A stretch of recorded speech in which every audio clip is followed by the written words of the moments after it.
You are now tuned in to the Chop Shop. I'm Retro. Let's get it. We in the Chop Shop. We live in the Chop Shop. We talking sports talk. We live in the Chop Shop. We in the Chop Shop. I'm talking sports talk. So turn your dials up. It's live in the Chop Shop. We in the Chop Shop. We live in the Chop Shop. We talking sports talk. We live in the Chop Shop. We in the Chop Shop. I'm talking sports talk. So turn your dials up, it's live in the Chop Shop. Yeah, it's lit in the Chop Shop. Turn your dials up in the drop top. They ain't based the debate, but they keep it fact straight. Going 30 for 30, let's do a first take. On Facebook Live from 12 to 2. Rob Hatter and Jim Hicks going back and forth like Carter Ray, Skip Bayless and Stephen Smith. From on the court, off the court, straight to the field. Not a man that steals, but I made it steal. To the octagon where I fight the kill. We go face to face, then you write your will. I don't play tennis, but I bring the racket. I'm on the floor, I attack the basket. Put you in the casket when I'm overlapping. Never showing mercy, cause I'm always snapping. Never showing mercy when I'm in the arena. Step into the ring, you see me as I beat him. Step into the court, I'm never backing down. Killing competition, I'm smacking down. Let me get back to the other stuff at the Chop Shop, cause they cutting up. It's Retro coming to you live to the Chop Shop. Now let's turn it up. Yeah, we in the Chop Shop, man. Shout out to Jim Hicks and Rob Hatter. You can catch the Chop Shop live from 12 to 2 on Facebook Live. Let's get it. We in the Chop Shop. We live in the Chop Shop. We talking sports talk. We live in the Chop Shop. We in the Chop Shop. I'm talking sports talk. So turn your dials up. It's live in the Chop Shop. We in the Chop Shop. We live in the Chop Shop. We talking sports talk. We live in the Chop Shop. We in the Chop Shop. I'm talking sports talk. So turn your dials up. It's live in the Chop Shop.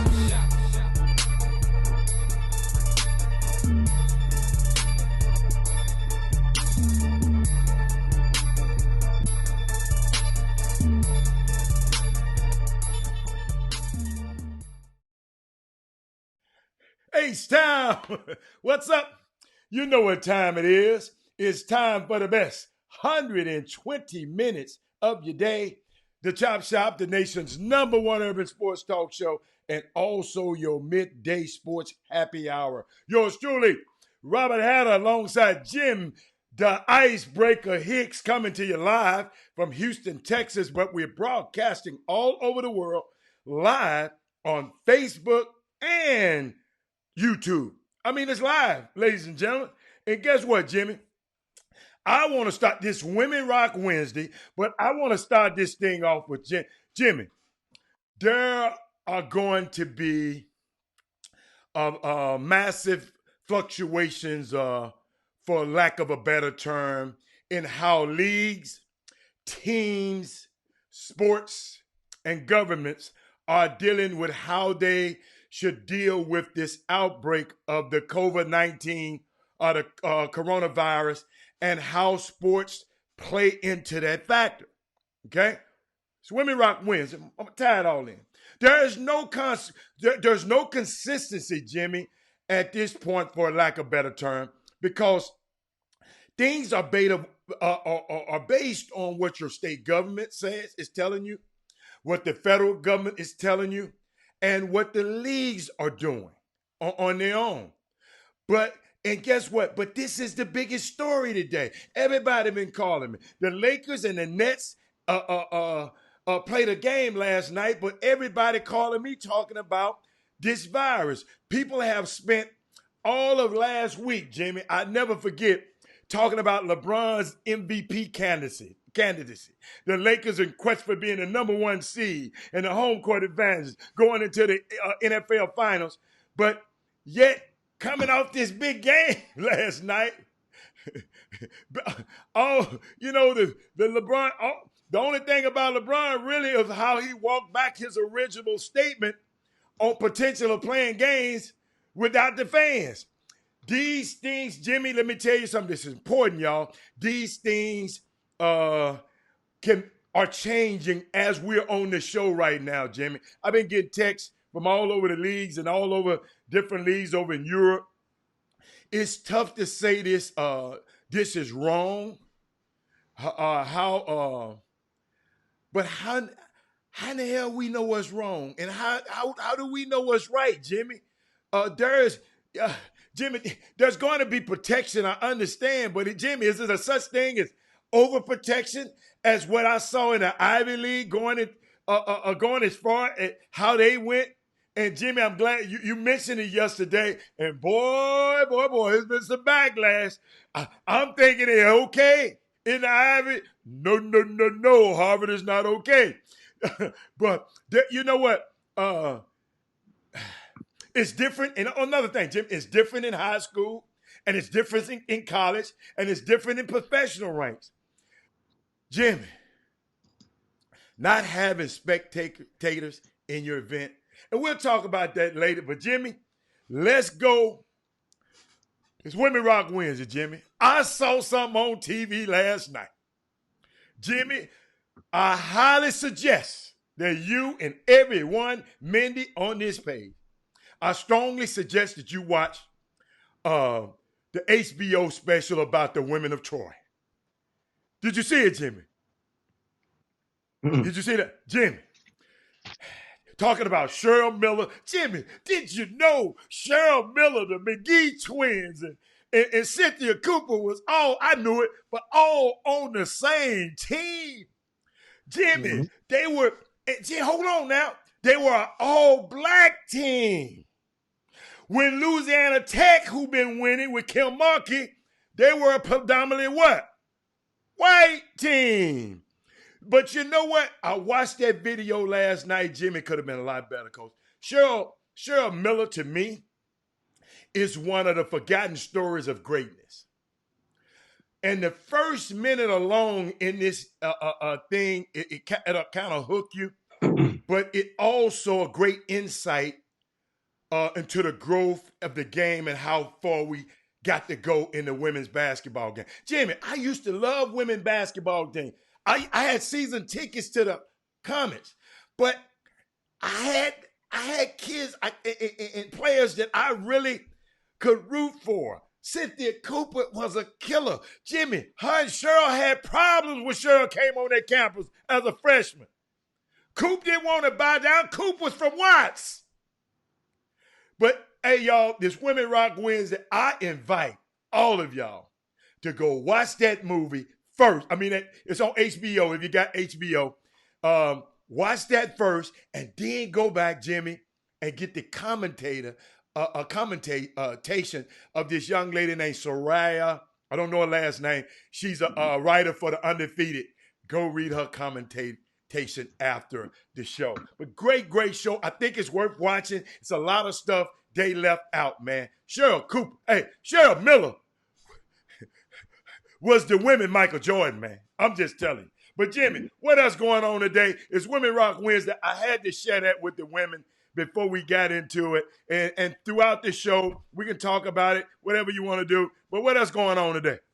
Well, I want to, you mentioned earlier about the Ivy League. Yeah. And my thoughts yesterday was that, Harvard, I mentioned Harvard came in second place in the men's basketball side, and it was no way that Tommy Allen, I just didn't see them just laying down and saying, okay, man, that's cool. Give Yale because they came in first place. Now, had that been noted while the regular season was going on, then okay. If nothing else, you let those two teams play with no fans in the gym and let them or the tournament. You don't just anoint the regular season and that. And then another bit of pushback from the Ivy League collectively is due to the fact that basketball, which is, I understand it's a team sport, but you're counseling the tournament for the Ivy League. Mm-hmm. But the wrestling team is allowed to keep wrestling, and spectators are in there as well. So that's why But I don't think wrestling have over 250 people in there. Yeah, it can. No, I've been to wrestling matches in the Ivy League. It ain't that many. And can't that many people get in their ring. It's not an arena. They don't wrestle in the arena. They call them wrestling quad, whatever them little things are. I'm just talking about on my little small, I had the advantage. Cornell is one of the top wrestling teams in the country, wrestling teams in the country. And I had the advantage of going to one before, and they say that's a big arena, and it really wasn't that big. But I mean, I understand what you're saying, but wrestling, let's go to another sport. Wrestling, I don't know. Yeah, I mean that's their concerns is with the hypocrisy of it, and they have a petition that's going on, and you have to realize that's Ivy League, so that's a lot of those kids are legacy kids, are of wealth, so that's type of stuff, and those type of families collectively who are pushing for a common cause. Remember, it's not one school; this is the entire. Many of those within the entire conference double down male and female. So stay tuned for the progressions of that movement. And Jim, because I wouldn't be surprised if they come back and make an adjustment on an amenity for the basketball and the of women and men's sports. Now, and Jimmy, guess what also happened?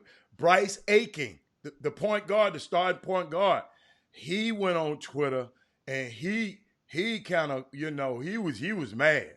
I mean, he said, we understand and share the disappointment. He said the coaches and fans. Oh no, that's the Ivy League commissioner. But this young guy, Bryce Aikens, I think I put it somewhere. He was livid, Jimmy. He literally, hold on, I think I got him. He said, horrible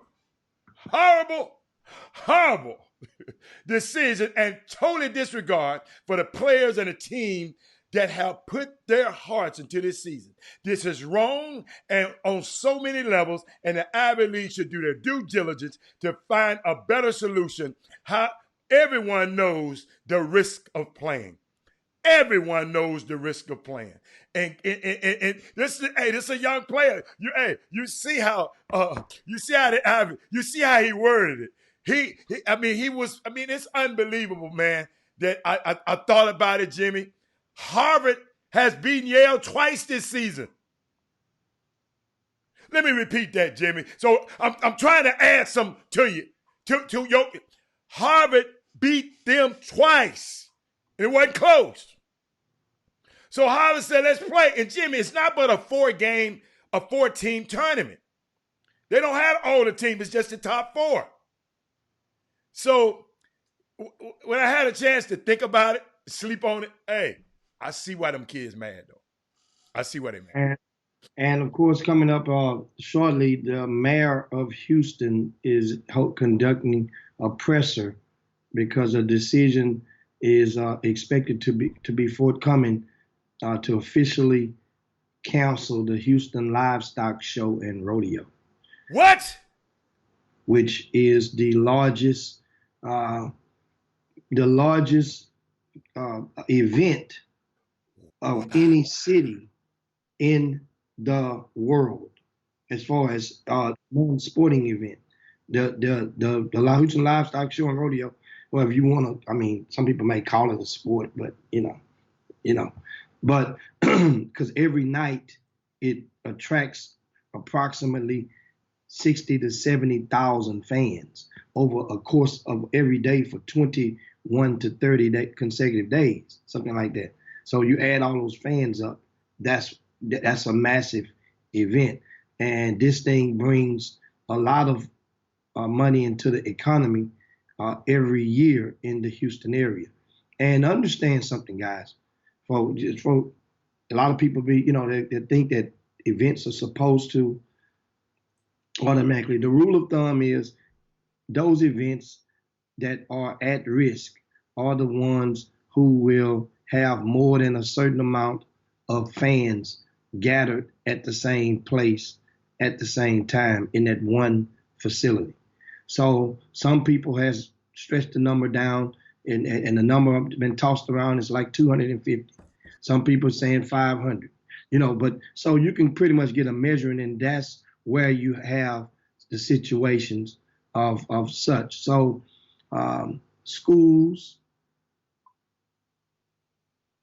are expected to, they are monitoring their situations. See what they said, the Warriors, Jimmy, San Francisco, Trey, I don't know if it's I haven't vetted this, but the city of San Francisco, according to Trey Phillips, has just shut down all events with over 1,000 people, and See, that I'm saying that includes the numbers is yeah, varying. yeah, because Well, state to state and city to city can do. You remember I said in my soliloquy in the beginning, according to your state government, your city government, your team, your league, you know, you know, Jimmy. I don't think people really just know yet. They're just trying to do something. You follow me? And everybody, I haven't heard one voice speak out yet because we don't have no leadership uh, in Washington. Because they might say anything up there. So if they say something up there, the trust factor is not there. So it's I just wish I had a doctor. I haven't heard no. I mean, have you been watching CNN when you tape it? well, Have a renowned doctor came out and said, I mean, a renowned. I'm not talking about Ben Carson. I don't know what kind of doctor he was. I'm talking about a renowned. He acted like he didn't know what the hell was going on. He shouldn't have even came on TV. But I mean, it's a weird situation, Jimmy. You know. well, I mean, understand. Other events, and somebody just mentioned said the coronavirus must be serious as solo if they're shutting down the rodeo. Think about it like this: the events that, first of all, they attract a certain amount of people and gather collectively in that one facility.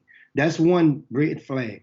Two is events that will potentially attract spectators or participants from the international sector, from abroad.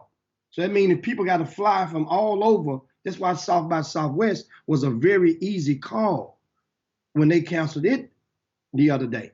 That's the big music festival that takes place in Austin. Well, because those people coming from all countries for that. How are you going to contain it? And that means. And Jimmy, and South by Southwest might be canceled, but it's still a whole lot of stuff going on in Austin this weekend. Because I talked to some guys that are in bands, and everything is full. I mean, they still having concerts and everything up there. Yeah, you know how the South by Southwest is like the official thing, but then you got a lot of renegades just come. Like Jimmy, I used to go skiing a lot at the Black Ski Summit, right? So when I first came, I started going. I went with some guys that didn't want to pay the fees, to be a part of the regular thing. Cause they call them renegades, right? So I mean, I had fun, but when we tried to go into the stuff that was hosted by the actual event, we had problems getting in, and you know how I am. Next year, show me how I want to. I'm not no renegade no more. Show me where to register.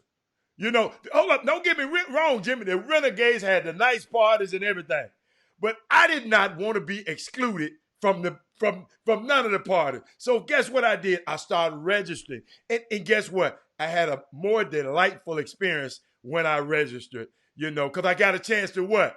Experience both worlds. But you're right, Jimmy. I was just letting you know, Southwest they canceled, but it's a lot of stuff still going on up there in Austin. And of course, the World Health Organization has declared the coronavirus as a pandemic now. So it's been officially, as moments ago on CNN, and the pandemic, of course, that's like it's a difference, and it's greater than an epidemic, which an epidemic is something that affects. Remember, we kind of, in the urban culture, we apply the word epidemic when it comes to like the crack era. Remember, that was an epidemic. It affected a certain area of people in multitudes, right? So a pandemic affects the globe, the whole world in unison. So that's kind of like the difference between the two in an essence. But you're right, and I see Cynthia Guillory said, I mean, the coronavirus has been around for 10 plus years, and all you do is look on the back of the Lysol can. They had I think a little clip going on social media that was showing and proving. And many people have Lysol cans in their utility closets. You go look and read the back of it, and it has something about the coronavirus on the back of those cans, on the labels, and saying that it will kill the coronavirus. And so that means they knew about this. And we've said before, think about the doctor in China who tried to warn the world, and he was muted and killed just recently this year as a result of his attempts to try to get the word out, and they wanted to control the narrative at their pace. So what about schools, Jimmy? I know schools got over 250 people. What about schools? Well, and that's the thing. Schools are monitoring it, and the UIL now, and schools are monitoring it. It's going to be scary. Understand, the good thing about it now with a lot of schools, especially in Texas, is that a lot of the school districts are on spring break. Not all of them, a lot of them. So it gives the administrators time to have conference calls and try to piece everything and try to find a way of how to maybe extend the spring break. That way some of those kids can have the opportunities. But the thing is this. See, here's the thing. And I like taking from a clip from one of the Charles Barkley thoughts. And that was parallel to mine. I understand on the schools you're doing your part, but if those kids ain't going to school, so you think they're not going outside and play? But they ain't going to be around a whole lot of people. They're not going to the park. They're not going to. So it's still going to be, the thing is, and a lot of people, Adam, a lot of people I know from my side of town aren't really buying it. It's kind of like, and understand, I'm not going. A lot of people aren't really buying it because it happens to be falling in an election year, and some people are not buying the theory of how dangerous that it is. Well, them people in Memphis buying it. Did you see the video? The lady wrapped all up, and they spraying their kids off and spraying their backpacks. She wrapped all up in plastic. Hey, if y'all go find it, somebody go find that video and play. I didn't want to put it on because it's from my home city. I'm not gonna put it on the show. But at Treadwell Middle School, guess who went to Treadwell High School? Penny Hardaway. So that mama said, I don't know what they got up there. I'm spraying everything off about Jimmy, it's pandemonium. And Jimmy, you know what? You know my problem with everything is. It's a lot we just don't know. Think about it. Some people doing it, some people not. I put it like this, Jimmy. The first people to, like the Canadian Basketball Association, you remember they sent all their players home, right? They canceled their league. Guess what, Jimmy? They are about to start that league back up. Because evidently they saying they have rid China of this mess. China got 6 billion people. How many billion? Jimmy, it's just so many. You remember I said, for lack of a better term, it's so many fluctuating opinions about this thing, man. I don't know. I ain't gonna tell you no lie. I'm not the expert. I'm in one of those situations where I'm part of the minority, and I'm just a wait and see type thing. And it was like, I'm personally, I'm really not just buying it like that. So, I'm not, but I'm not telling you not to buy it. I'm just not. I'm not sold on it because of the fact that, little things, and you just, for example, well, I'm not a doctor, so I'm not even going to go there. I'm just not buying it, and I'm not buying it totally, which I reserved and have the option. That's good, and I'm buying it. I'm glad you're not. I'm buying it. Something going on.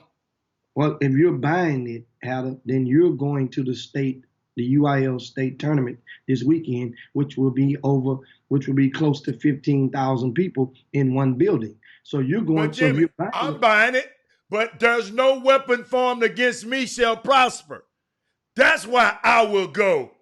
And he didn't give me a spirit of fear, but a sound mind. He didn't give me a spirit of fear. That's why I would go. But I'm buying that something is wrong and this is a virus. I'm buying that because I know it can happen.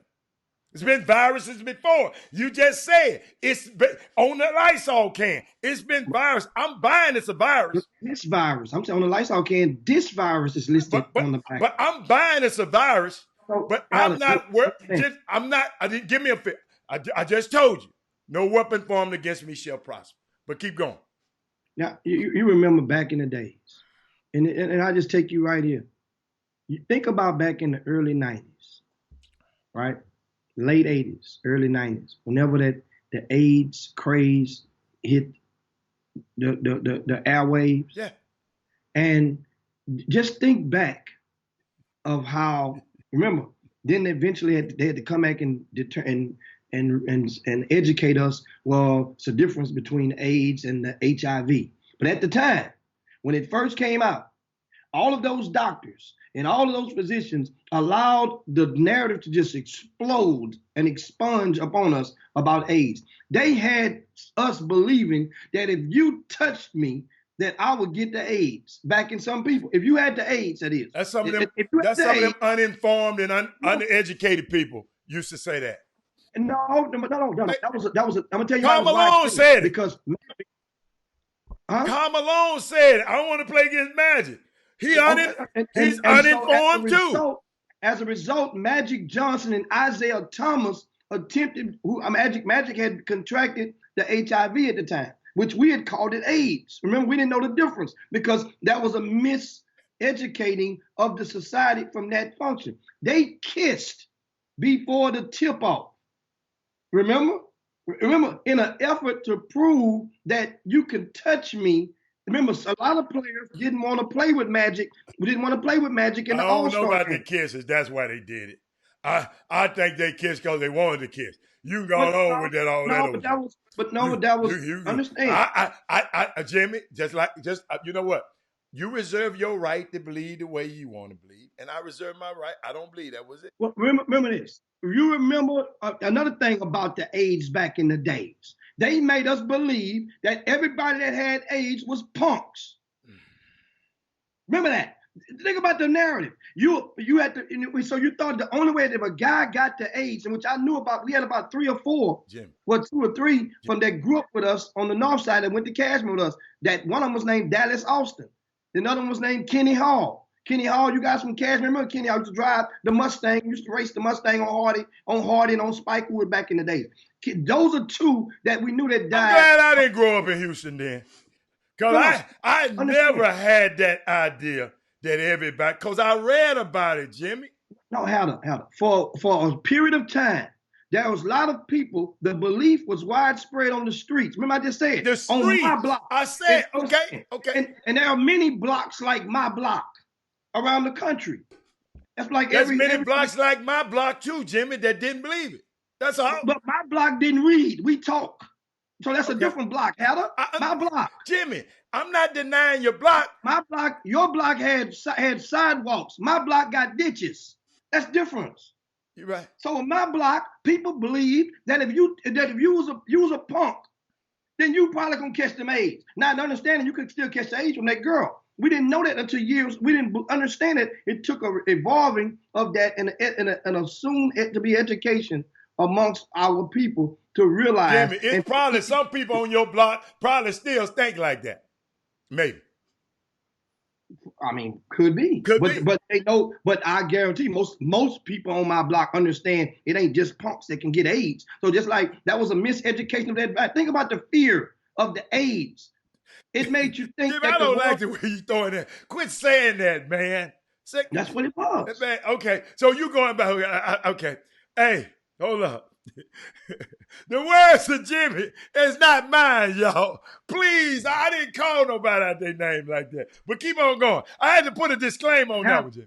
What sponsor on the Chop Shop is some punks gonna pull and protest against? No, I'm talking about the people, man. You shouldn't say that, man. No. I ain't. You know the thing about that word. That word wasn't unisex. That was the thing about that word. That word coming out from my block, coming from the hood, They didn't call two girls punks. They had another word for two girls. But for that, so that means when you said that, like you said gay, that's unisex. You said, you had the F word. You could have said homosexual. That was too many syllables. They didn't use that word. They used faggot. They used gay back then. That's what they used. Those words became like you immune to those words. There's no weapon formed against me. That's what the words were. But the word punk was applied to two men back then when people would say that word. All right. Then you you had gunk. Okay. Wow. How did we get there? Hey, now wait a minute. What's the next topic? And then, of course, the next topic, the NBA, of course, is having their meetings as we speak, and a conference call with a rare conference call with the owners. Yeah, they don't. And there's expected to be a lot of precautions placed on the teams and on some games. We all later on today that will break as to the different decisions that will be rendered from the conference call. And understand, guys, I understand the reasons. I'm just not buying into the actual. I'm not buy the rumor, sell the fact. So I understand people buying into the rumor. I'm just not buying the rumor. Now I sell it when the fact comes. Buy the rumor, sell the fact. That's an old adage on Washington. But enough of that Corona thing. And somebody asked a while ago, how would it affect youth summer basketball grassroots events? It's just a wait and see type thing. It really is. Yeah. And a lot of people, it's going to be based really on the parents, because the parents have the authority to tell their kids. And most parents at the beginning, especially in the spring events, most parents that are economically able to are going to go and follow and watch their sons or daughters play. It just depends if that family don't want to go, because those hotels is going to have more than 250 people in them.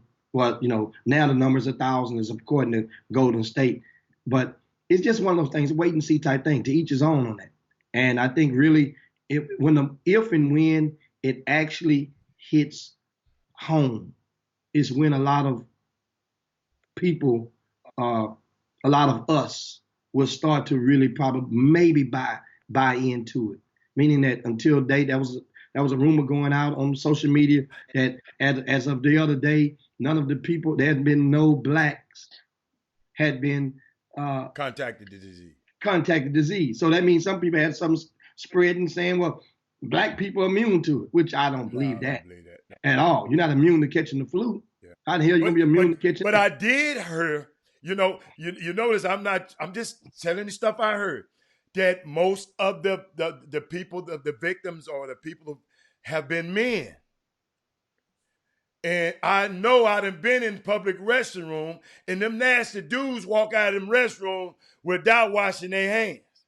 And I know it's a sanitary, because virus says, I guess that bacteria or whatever, it travels a lot through the sanitary part of stuff, Jimmy. So, but Jimmy, we got a minute. Because I want to talk about a special basketball tournament that's coming up. So we got a minute. I mean, hey, we can just go do it now. Ladies and gentlemen, I talked yesterday about the Off the Hook boys basketball tournament. But Jimmy, guess what? It's a boys and girls basketball tournament. If you saw the commercial that we did for them, it had girls in it. So official registration is underway. Boys and girls, 9U to 17U, April the 3rd through the 5th. www.aboveallsportshoops.com. Contact Brian Jolivet at 281-818-8103. And Jimmy, I don't know if you saw the commercial closely yesterday. I think I saw Anissa Field in one of the photos. But that's what's going on April. Hey, y'all, April. And guess what the cutoff deadline, Jimmy? What is it? Is March 24th. So let's go and get them registered. Jimmy, I heard a lot of people was registering yesterday, but I just wanted to make sure y'all know it's a boys and girls tournament. So what else? What's the next topic? Let me hit that button. The latest thing, the college basketball invitational has been canceled. That's the latest thing. So Which the CBI, that tournament, that takes place during in sequence or not related to, but the March Madness called the CBI. That's for teams that don't get invited to the March Madness. It's one of those subsidiary tournaments. You have I think the NIT, if I'm not mistaken, I think they, I want to say that if the NIT canceled it, I don't want to say it. And I thought I remember reading something about that, but the CBI has canceled their event. Now, speaking of basketball, how about Dwayne Wade? Wow. Hold up. I've got it queued up. Jimmy, PGWs have... Jimmy, I queued it up already, but hey, y'all, wait a minute, man. He said that he will not attend Sierra County. Let me pull it up. Did I put D-Way? Let me let my people listen to this real quick. Will you be at the state championship game? I will not be there.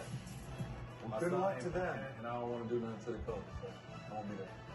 If we have wardrobe changes, I think you just did do something. I won't be there, but I'll be rooting for the kids. the post-game show continues.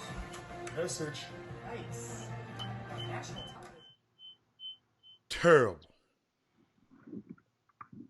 Dude, come on, man. Your son ain't good enough to play in front of them dudes, man. See, mamas and daddies out there, I keep trying to tell y'all, man. I know y'all don't realize. I had a son who thought he was pretty good. Then he went on a team. Some dudes was better. Jimmy, I ain't never say he was better. Jimmy, I told you I wanted to lead one tournament, right? And the only reason I wanted to lead, y'all, because we were losing. Jimmy, you always talk about losing. We was getting beat. And what I found out, Stephen Woods, every time they put Robert in the game, the Hoops was winning. They take him out and put them McDonald All-Americans, they start losing.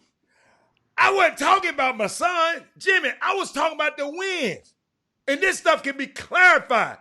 Ask people who were coaching that team. Jimmy, but I knew we had high school All-Americans. We had 3 pros on the team. Parents, when you blessed enough to have special players on your team, just ride the waves. Well, repeat that. Parents, when you are blessed enough, everybody don't get to have those kind of players on their team. But he better, if you were shooting that many, if you were shooting just as many shots as De'Aaron Fox was shooting, you'd be the star. If you were shooting as many shots as Justice Winslow, the team would be better. Hell no, parents. Hell no. And y'all know I don't talk like that. But I'm sitting here. They got the best team money they can buy. He know better as a player. His son been hurt. His son, who was on that team? Kelly Oubre, Justice Winslow. One more, Jimmy. Justin Jackson. Justin Jackson. 3 pros on that team. Hold on. Keith Frazier, McDonald All-American.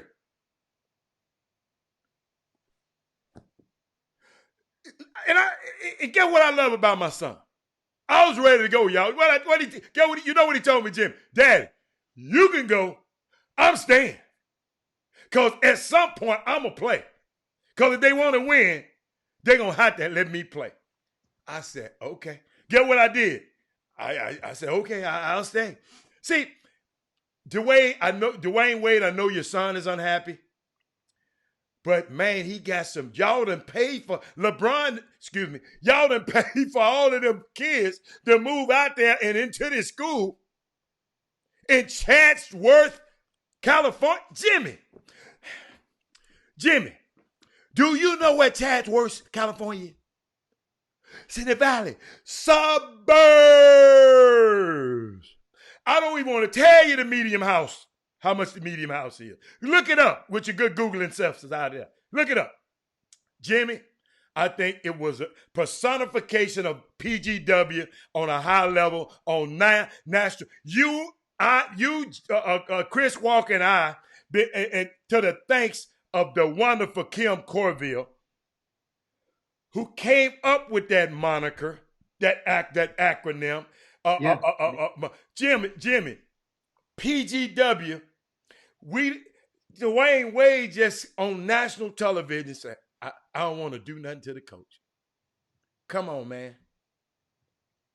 Come on, man. Go on, Jimmy. Man, let me get me a drink of water. I mean, the thing that I get is, understand.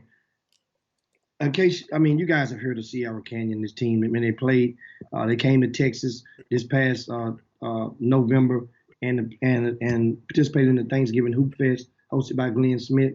And this team has about 4 upperclassmen that are 4 or 5 stars.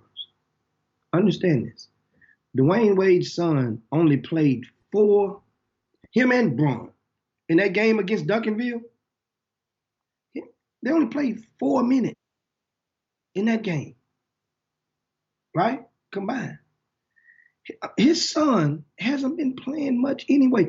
Even coming to that school, Dwayne Wade was so on board before his son transferred to Sierra Canyon. He knew that his son was not going to be playing much. So now you done switch gears? This was what happened when parents get too close. When coaches let the parents get in, and then feelings get involved, because a lot of parents get to see too much or they hear too much, and they'll get to really thinking, this kid there, my son supposed to be playing before him. Most parents feel that way about, if your son is coming off the bench or daughter, you feel that way about at least 1, maybe 2 or 3. My baby better than that. And every time, and then know what those parents do? They start keeping either psychological, mental stats or physical stats on every doggone thing that other person that you deem has compared your kid to. Look how many times that person turned the ball over. They don't take him or her out. Start comparing. Look how many look, she just shot an air ball. They ain't take her out. Yes. That's when it starts. And then that's why you see a lot of parents, they'll start off the season. Just watch grassroots basketball. This is one of the funniest things in the world. I challenge all y'all, take a picture from the behind the bench, from the score table, looking at the bleachers, or whatever the bleachers are city or structured in a facility where you are going to be playing. Take a picture and keep it as before. Keep it in your phone. Date it, save it, and watch while all the parents are going to be sitting good together. Come back and take that picture of that team in July. Hell, I won't even give you July. I give you Memorial Day. Go and take the same type of angle of the picture of the team. Before they play a game, watch how certain people have moved. I promise you, you will see the correlation of misery loves company. And you're going to have 2 parents maybe sitting together on opening day. A couple of months later, daddy going to sit over here. Mama going to start staying where she at with her girl. It happens. Opposites of the mentality is going to go in, and somebody's going to go and merge over here. You see it. Y'all see it. That's why I sit in the back. Stephen Wood says, is that how they talk in the stands? Oh, Stephen Woods. Oh, my goodness. How they talk in the stands. You have but guess what? I have found out that a lot of coaches can hear y'all. No. They Hold turn up, right. Jimmy. Coaches have friends in the stands, mamas and daddies. I'm finna help y'all. Coaches have friends in the stands. I done heard a lot of y'all. I ain't gonna tell nobody, but coaches have friends in the stands, man. And you know, it's so funny. You know, like I said, I thank God, Jimmy. One time, I think we had the tournament in Vegas, and guess what? Keith Frazier left. Boy, I wanted to kiss Keith Frazier, but he got on the bus and left. So, cause soon as Keith Frazier left, y'all, guess what happened? Robert was inserted right into the starting lineup. And guess what we did that time, Jimmy? That one and only time that season. Won the tournament. Well, that was in July. In July, yes. Yeah. Yes. And that tournament, the team was actually But we didn't fragmented. ever win no time that season, no We tournament. beat the Mac Irvin Fire Yeah. in the With championship. Jaleel Okafor on the team. Yeah, he played. Yeah, he played the whole time. Yeah. I ain't gonna lie. I said, man, that little dude too big to be playing. Robert was little, man.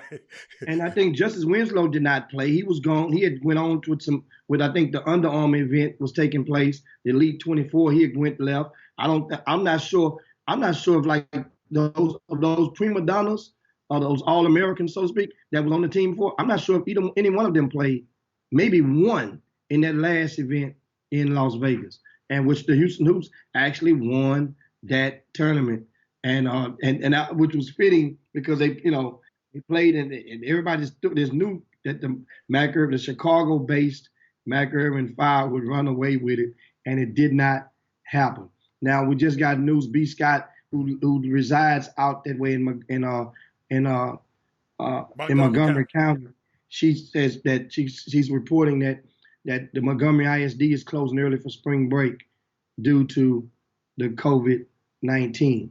So once again, I understand, guys, the liability is going, and if you don't, certain decisions for certain people is going to be on their hands. So a lot of people doesn't have this, they got to make those decisions and go along with the mass. It's kind of like when you're thinking when the weather and the weatherman says, okay, they give a report and certain schools will close, start announcing school closings like 2 days.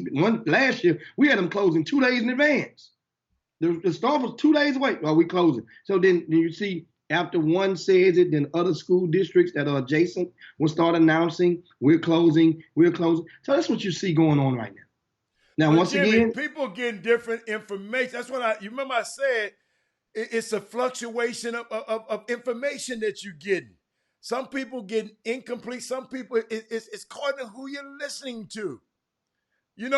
Like you talk about the NBA owners. These guys don't get on no conference call. These owners, they don't do this. That's why they got Adam Silver. But this is a pressing matter, and they have to take a look at this thing, man, because Jimmy, I don't know. Like you saying, I hope you saying it's a hoax or whatever, but something is happening causing these people to die. That's the real part of it to me. If it's manufactured, if it's a voting ploy, like they infected the black men with syphilis long time ago.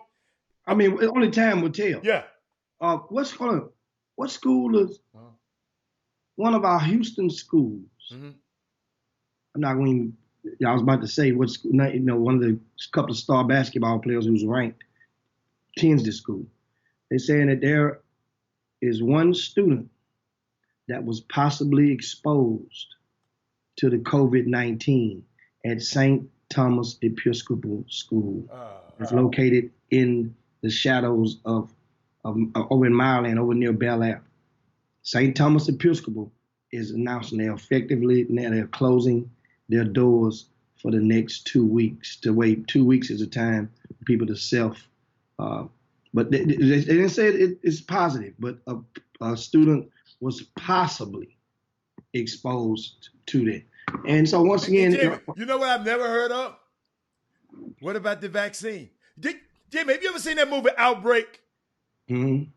with Dustin Hoffman and Morgan Freeman? Great movie. Where's the vaccine? All these brilliant scientists and all these brilliant people we got. Where's the vaccine? I don't know, Jimmy. I don't know. You know what, Jimmy? What I'm curious about, you talking about I'm going up to this San Antonio. I want to see if anybody who went up, Trey Phillips, are y'all all right? Everybody all right who went up there to the girls' tournament last week? Jimmy, that's something that probably need to be looked at. What part? So, is anybody was affected that came from the girls' tournament last week? I mean, it's only time. Remember, I know. That's why I say it's so. Man, remember, little Nico had the sniffles, had a fever the other day, over the weekend. So immediately, Sandra, they call and get him a doctor's appointment first thing for Monday. Took him to the doctor on Monday, and that was the thing. So now that was close to home. He has a fever, right? So I asked him, okay, what did the doctor say? Is it the COVID-19? Testing him for that, they had to at that point. No.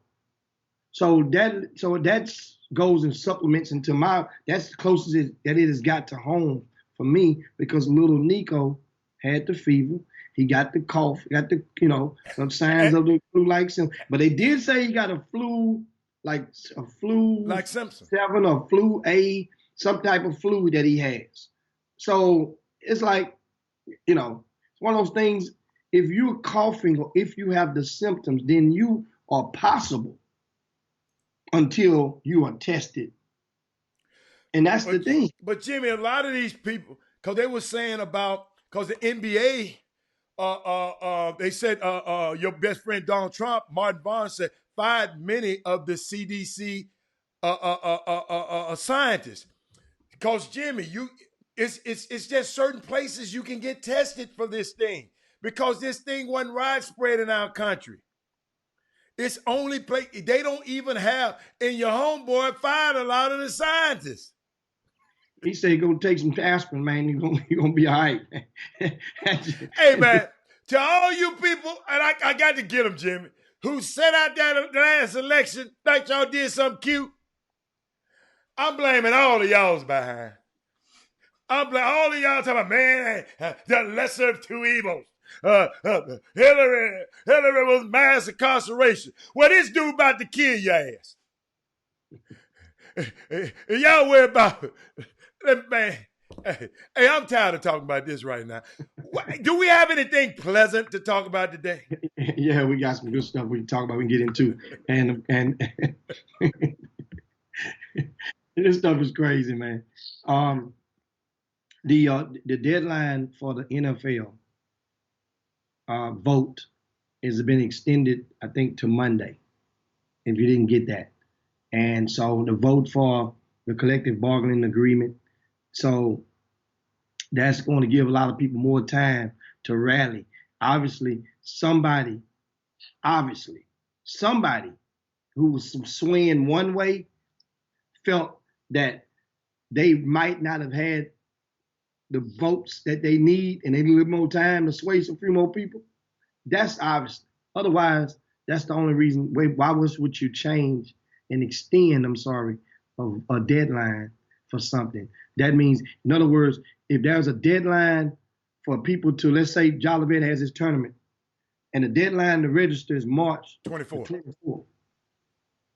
If ain't many teams registered, that deadline gonna be extended. Maybe to March 30th, then April the 1st. Then that's normally why you extend deadlines, because you don't meet. I got some dates for y'all too. Jimmy, really Saturday is the deadline for the vote on the proposed CBA. Monday they will announce it because you got the tabulate. But Saturday is the deadline for the players to vote. And Monday is the deadline to apply for the franchise tag. They moved it back. See, Jimmy, in the new proposal, you can't have but one franchise. You can't franchise but one player. In the old proposal, you can franchise 2 players. And franchise tag, all it is telling you you don't want to lose your franchise player. So what you have to do, you franchise tag him, ladies and gentlemen, it's Women Rock Wednesday, and that player receive the average amount of the top 5 players at his position. Okay, whatever that, and you can do 2 now. That's why they was talking about the Cowboys love this, so they now under the old rules, so now they can franchise Dak and franchise Amari Cooper. If this thing go through, they can't. If this thing go through, they can't do but one of them. And then Jimmy, on Monday at noon, legal tampering windows open. Wow. Legal tampering. That means the agents we can call and talk to the people is legal. We don't supposed to do it today, but on Monday and Wednesday of next week, 4 p.m. Eastern time, free agency begins. So it's the NFL having this. They want to be in the news too. They want to. And you remember last year, the NBA kept breaking news during the NFL season. NBA just the trade, the Kawhi Leonard, Anthony Davis. So now the NBA said, let us get some of this publicity. So what else you got? What's up, Frank Owens? Yeah, man, and of course now you guys know we are approaching. We are officially on the back nine, right? And you know what that means. It's time to talk some amateur sports. We're going to mailbag. You got your questions.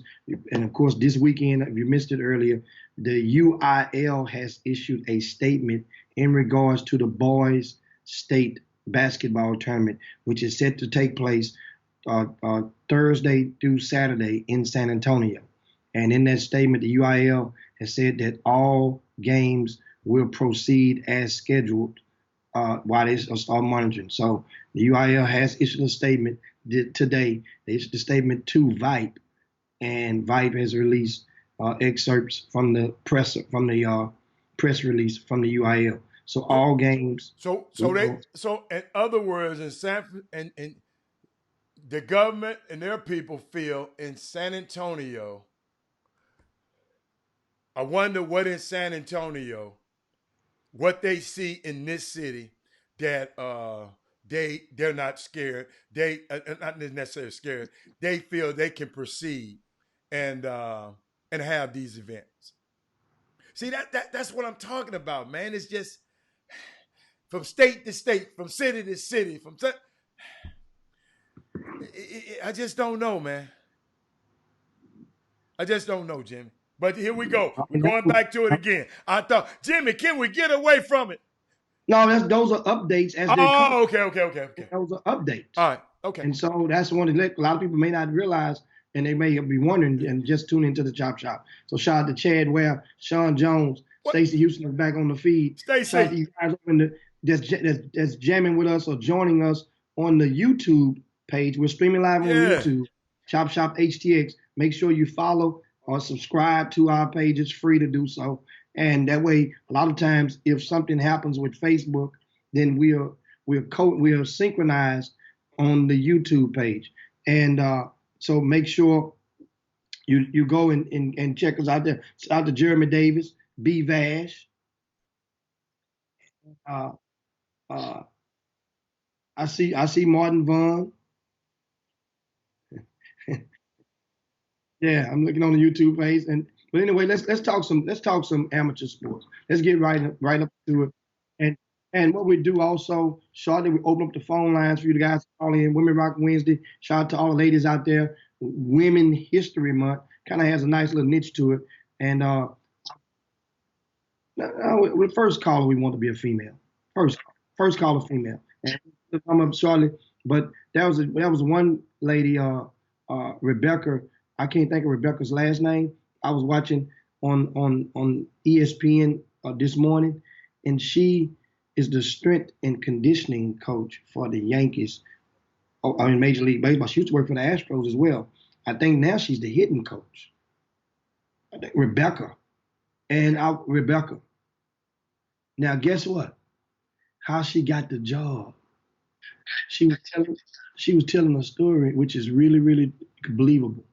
That she was sending her resume out. She used to be a catcher, USA softball, and all that for like a number of years. And her resume, she would send out. She tinkered with her resume, and instead of softball, she put a catcher, USA catcher.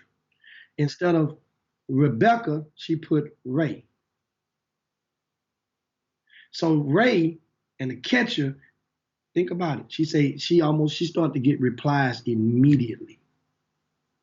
And eventually, but it was a hell of a story on that. I wanted to bring it up for Women Rock Wednesday. But this on Thursday, the UIL state tournament taking place. So I'm talking about that. And the 5A game is Thursday night.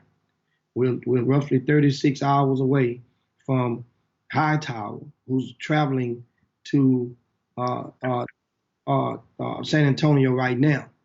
And good gracious to those. Stephen Woods was on the feed while the team is traveling. That shows a dedication. Shout out to Hightower, who's on the way up there. Cold Spring as well. Shout out to Cold Spring. And they're on the way to the state tournament for their first time. Cold Spring is located north of Houston, down there towards Livingston, up in that Shepherd, Texas, and all up in there. That's what Cold Spring is, right by Lake Livingston. And the head coach from Cold Spring, he used to be the head coach at Manville. They fired him, right? And named Greg Devers, and fired him. He goes there, so he's the second coach who's going to state from the greater Houston area, who another school that didn't want him, obviously he fired him, didn't want him, and he's took another team to the state tournament. That would be Coach Devers as well as Coach can't think his name, David Montano from over at Stafford High School. Shout out to all these guys, man. And the thing is, do we expect, once again, don't get, a lot of people get caught up in the who's better and who's greater. I've told you already. I've declared Dallas is better. But that don't mean you being better mean that you're going to win everything. You see, collectively, that girls just swept the girls last week. I bet that child is hushed up, ain't it? With Houston, we got talent. They're better right now as a units, right? So there we go. And meanwhile, it's time right now to remind you guys about something. Check this out. Check this message. I know how to got a video queued up for you guys.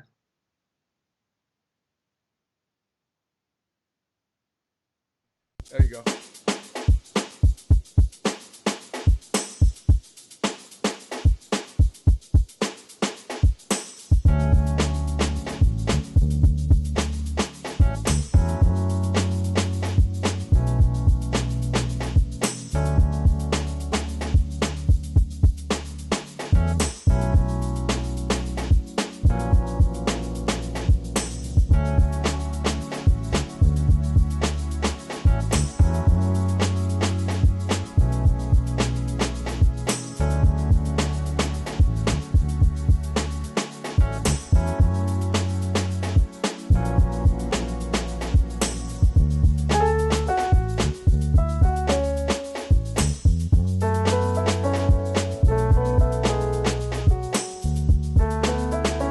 Calling the hotline already, man. We're going to get that.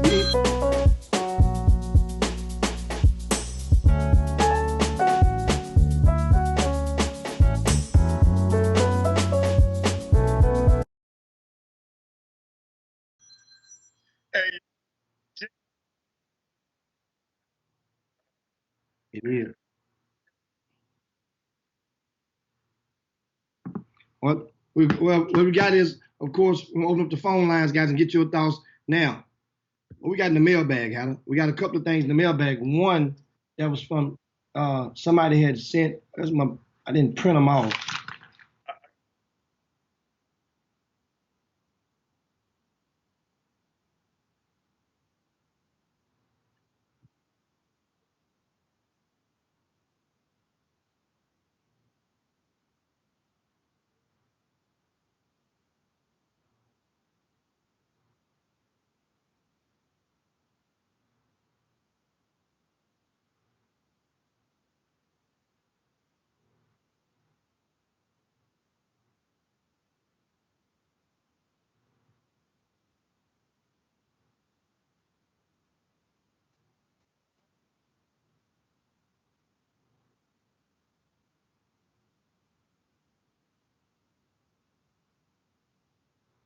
I didn't realize I was on mute all that time.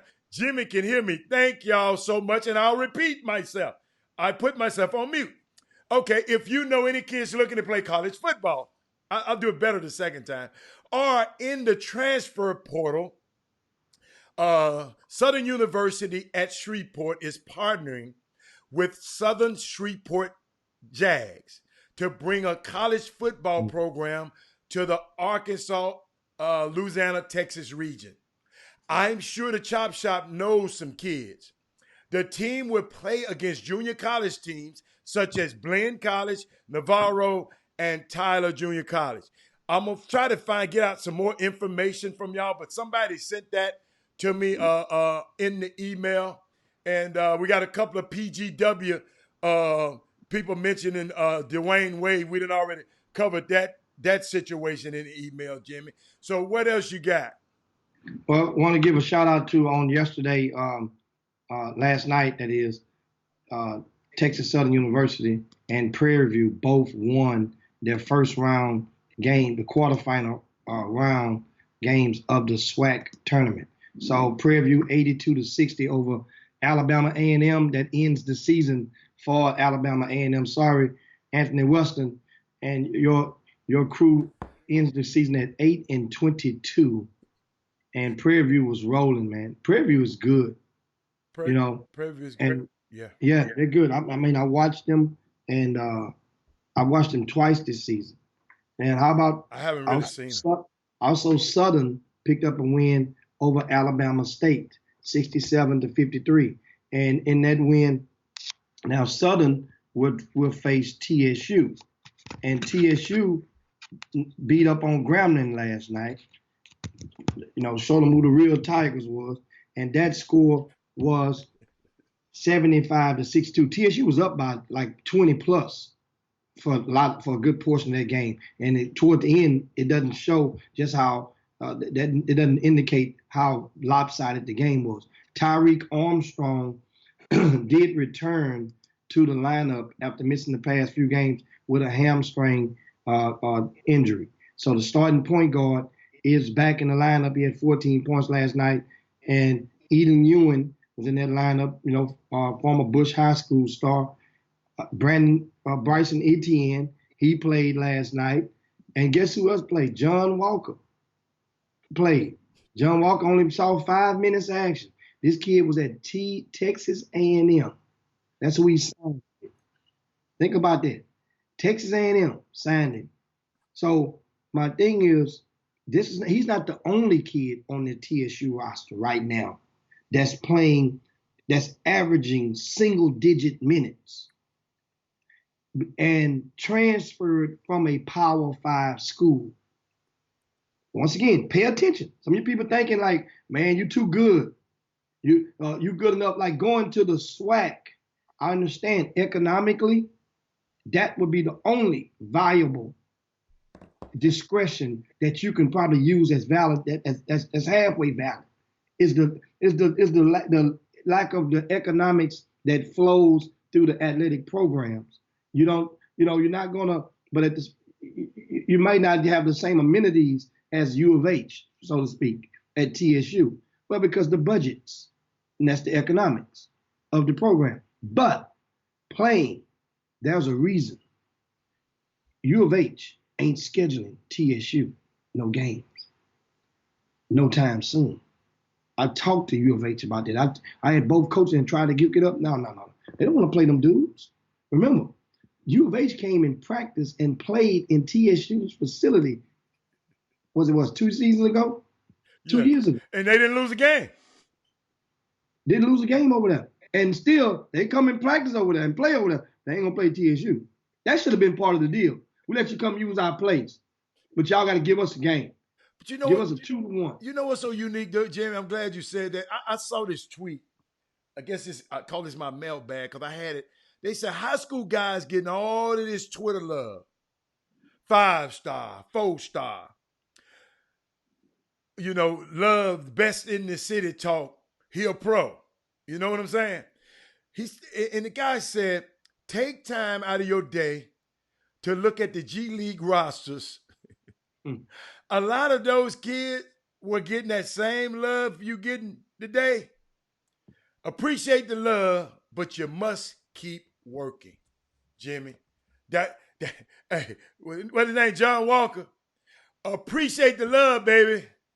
Going to A&M, but you must keep working. You can't come over here to TSU and say, I went to A&M. Man, you got the ball. Hey, Jimmy, what I tell him? What do I tell him? People talk about, if I don't talk about him on the show, you got the ball to get the call. Jordan Ivory Curry, what he did? He balled. That's why he got the call. So, but I thought that was interesting, Jimmy. And I'm going to look at my mailbox again. Some guy, this one guy, I don't think I said this on the show. He said, and I don't know how true this is, but I think this is a coach. He said, I just had to scratch a kid off our list after watching him quit on his team with time left in the game. Literally took his jersey off during the timeout before he got to the huddle. Sat on the bench, took his shoes off, then left. Sad, because he really could play. And Jimmy, right after that guy tweeted, it's another coach came behind and said something. Check this out, Jimmy. He's competitive. Maybe the coach, the culture of his team hasn't taught him that's not acceptable. Some kids have to be taught how to conduct themselves when things don't go their way. That's something that's easily correctable. Give him a chance. Talk to the kid. What y'all think? What y'all think? Waukesha Hayes, what you think? Kenneth Gamble, I know you got something to say about that. I'm just curious, Jim. What you think, Jim? Taking off his shirt. You know how. Take off his shoe. Then leave. This is a high school game. This wasn't no summer league game. I mean, and that's, you never know who's watching. And that's the whole thing. That's eventually, if you pay attention enough, you'll get the real evaluation that you are seeking on a player. A lot of times people they looking, and then some people they'll turn the other way. Some people, they see the tantrums and the shenanigans from a lot of these kids. But a lot of people, you know what? If the talent is greater than the problem, you will tolerate. And I firmly believe in that statement. And so, you know, it's I'm looking at some of the comments now, and Melvin Mark says unacceptable. And he's a college coach at Lone Star College, that's north of Houston on 59, right in Kingwood. And a lot of people, you got to realize, man, this stuff. A lot of people want people to see what they want them to see when they want them to see it, and that's just not going to be. It's not how it goes. It's not how it goes. You know, if you're, that's why I tell people, winning, it helps a whole lot, because a lot of things that you may have, a lot of deficiencies that person may have on the floor, if they're winning, a college coach will say, yeah, man, but that joker sure know how to win. And knowing how to win can be the difference. That's eventually the deciding mechanism that goes into play when it comes that drives a coach towards getting a pay raise. Getting a pay raise is the number one priority for a lot of the coaches. Don't let them fool you. Okay. When the last time you saw a college coach turn down a raise? They ain't gonna turn down no raise, Jim. Now they've turned down raises to go more money to leave their job and to stay. But I'm talking about within their job. They say, oh, we gonna give you a raise. No, I'm good. Keep it. That's a good one, Jimmy. I got more. We can keep getting comments, y'all, and I'm glad Latrice Hughes and all of them is Women Rock Win. So, Jimmy, I got another. Somebody need help. Okay? Boy, I forgot I had something in my messenger. Hey, Coach Hatter. So I'm starting a new AAU organization up this year, and I want to know what's the hottest tournaments to get in so my guys can get the right exposure. I got a couple that can play on the next level. I want to give them the best opportunity possible, like I was given. If you could help me, I'll be glad to appreciate it. I'm gonna have to call this guy after the show. I know one. That's Herb. I know two tournaments I already told him about. Off the Hook and the Icebreaker. He got to be in them two, and he got to be in those two. And what advice should I give him, Jimmy? Here go Doug talking about another team. Yeah, Doug, you got some more work to do, baby. So Jimmy and Doug, what are y'all, Jimmy, y'all got to realize. I kind of understand why a lot of people want their own teams, Jimmy. Because it's hard to deal with some of these people, man, who got these teams, man. Let me repeat that. I think that went over everybody's head. Jimmy, some of these dudes that's got these teams, that's their only identity. We wouldn't know these dudes if they didn't have a team. Mm-hmm. That's their clout. That's their Cookie Monster juice. Jimmy. And if you don't feel they doing it right, you got to go create your own. You know what I'm saying? Jimmy, it's hard. Jimmy, you know it. It's hard to deal with some of these dudes. It's hard to deal with some of these dudes, man. So, I don't know. Jimmy, I mean, what you say? I mean, this your wheelhouse. This ain't my wheelhouse. All I did was sponsor the team. I can't tell you what to do ground up. I had two great guys. I wish they was on the feed. Alan Branch and Terrell Henderson. They showed me a lot of this stuff. And then you came in and showed me a lot of this stuff. What would you tell this guy? And as far as what part of the question? Well, he tried starting a new team, and he just want to know the good tournaments to be in. Well, That's all. and I gave him them too. Yeah, I mean, the Icebreaker was started off, Okay. But I mean, that eventually, how good, what are you trying to do with your team? Are you trying to help get their attention? He said he got a couple of guys on the team that can play at the next level. Well, I'm assuming that's a high school older team. And if that's the case, then you're going to go and put them in a position to where they can play. If they're upperclassmen, you want to put them in a position where they can play at or near the main site. They can get a game if they're if it's their last summer. You have to request to play at the main site. That doesn't mean now if you don't request it, then you're at the mercy of the event operator and their scheduling system. And some people just use computerized. But that's pretty much what you okay. do. We got the phone lines open for you guys. 832-264-1500 is the number directly to the studio. And we're gonna go and crank that phone line up in just a second. And see, let me get you guys.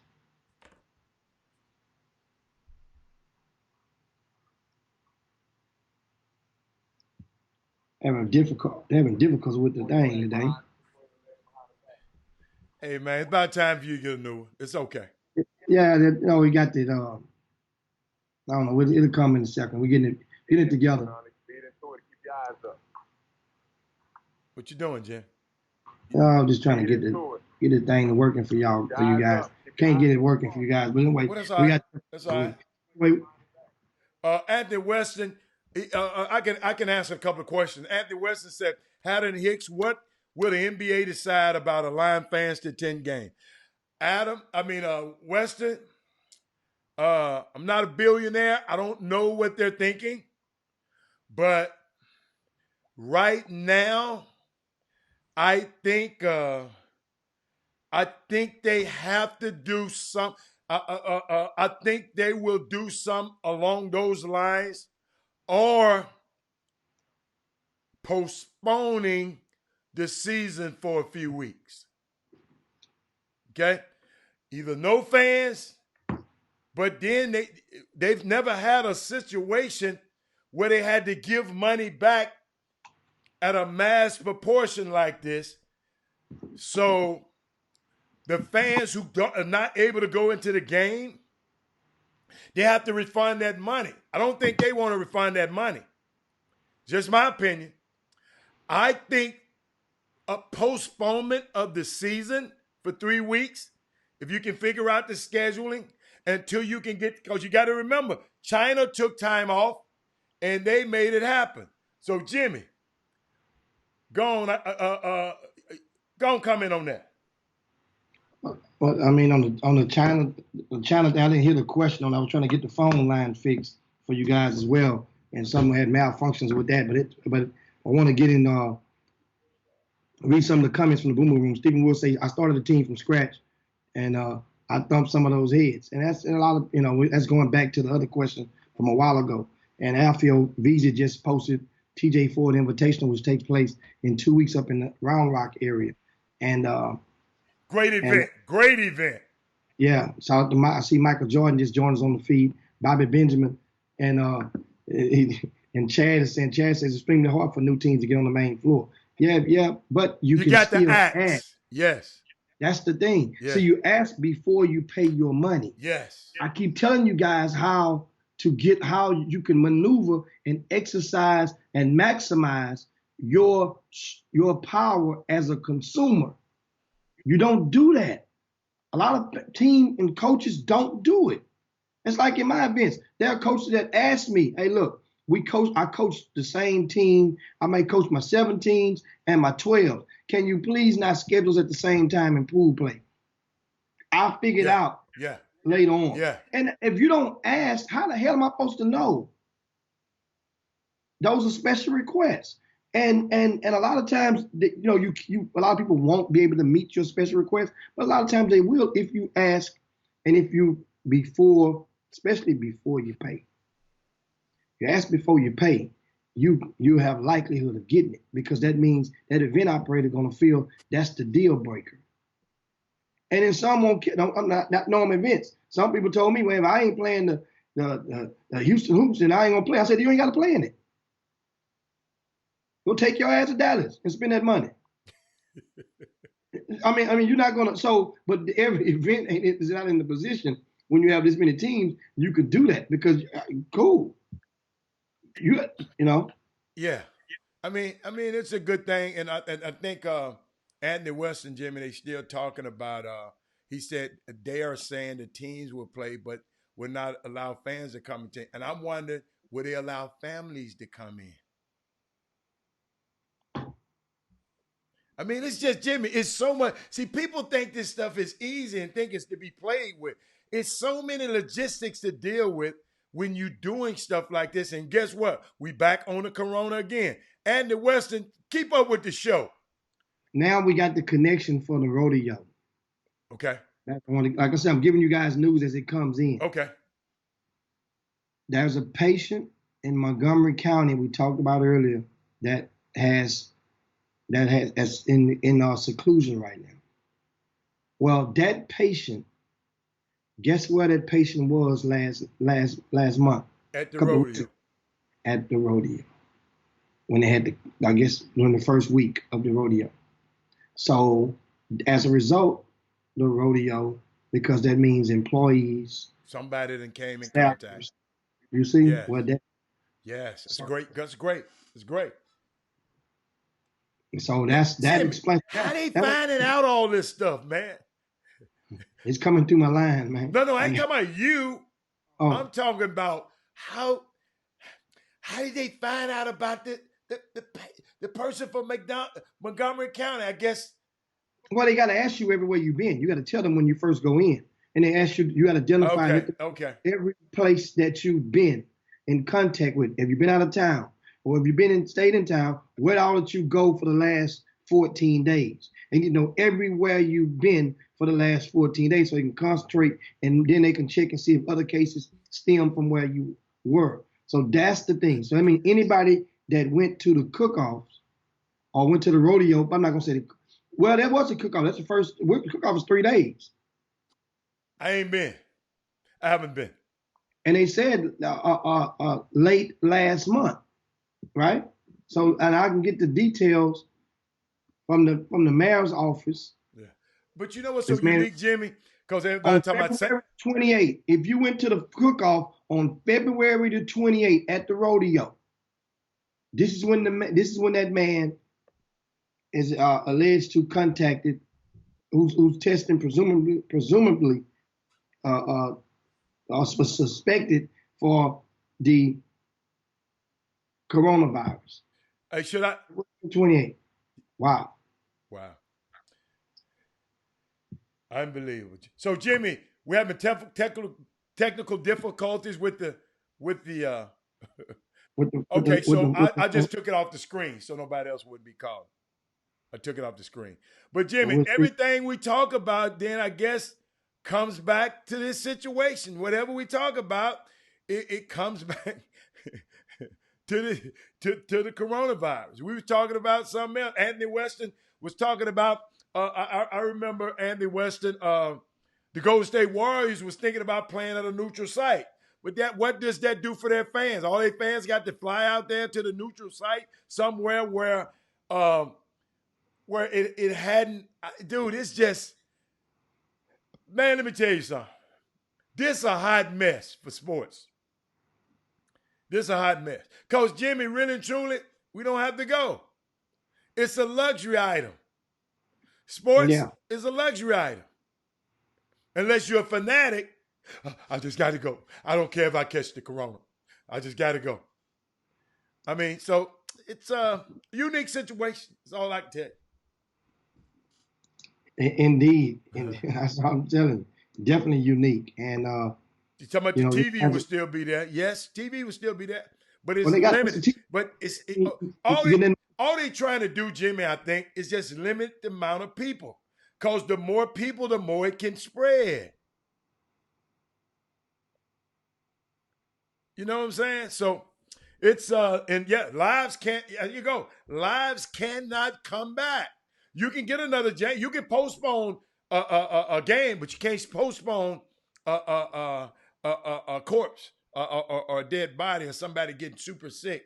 So it's a unique situation, Jimmy. We got to monitor that situation. I am not the expert, and I do not profess to be the expert. I just reading, trying to educate myself on it, and washing my hands a lot more than I have. Haven't been. Let me tell y'all something. It's hurting the restaurant business. I haven't been to a restaurant. I've been cooking at home. You know what I'm saying? I went to a restaurant to visit some friends on Sunday after the game. They ate. I didn't eat. But the stuff that they were cooking, Jimmy, and the stuff that they ate, I promise you, I went and got it, and I cooked what I wanted. I want some spinach. I want some salmon. Guess what? But I just, hey, y'all, Jimmy, this is what kills me. I want all your doctors. This is what I'm trying to find out.